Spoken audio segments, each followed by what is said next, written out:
Hi, Adrian from Fatch Fitness.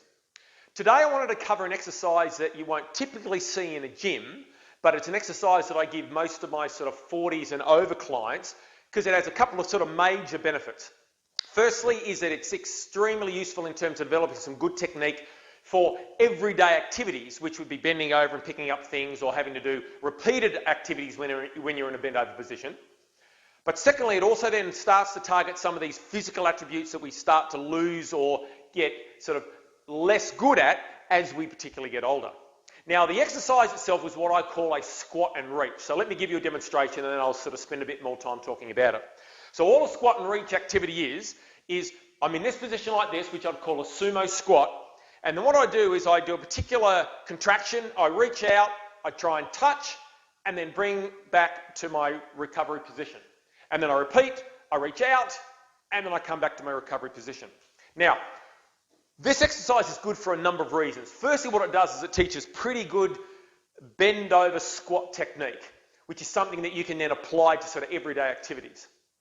Secondly, it works on keeping your pelvis in the right position when you're going to do some sort of bent over activity. And we often see as we get older and we start to lose flexibility through in particular our hamstrings, and we're just not so mobile, that a lot of our bending over takes place at the lower back rather than actually taking place at the hips where it should take place. Thirdly, what we do is this activity starts to teach good abdominal bracing and core preparation for any sort of exercise when you're going to bend over. And then finally, it targets a physical attribute I call strength at range, which is your ability to be strong at ranges that we start to lose as we get older. People start to really struggle to be able to squat down at all. And if you can't squat down, certainly through your pelvis, all the work's got to take place through your lumbar spine, which then becomes problematic. So what are the steps to the exercise? So there's a few things. First, you get into, again, what I would call a sumo squat position, and you go down as far as you can. In time, you obviously want to be able to get down very deep. Now, this activity or this position by itself, without any support, is pretty hard on the quads and the lower back and the glutes in that area, but by placing your elbows onto your thighs, you immediately take all the load off your lower back.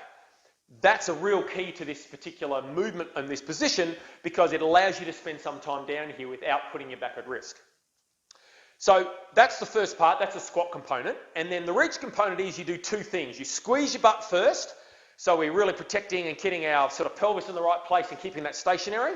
Then you're going to do an abdominal brace, and then at that point in time, once you've done those two contractions, you then take your hands off, you reach out as far as you can. If you're strong enough, you can bend forward, and then all the activity is taking place through my glutes and my quads and my hamstrings rather than my lower back, and then I bring my elbows back to my recovery position.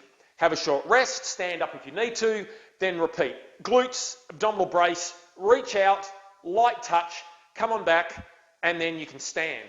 And then what I've done there is I've fully protected my lower back, so I'm starting to teach the right motor patterns that I need to contract prior to doing any bending over, pulling, lifting, or moving type of activities.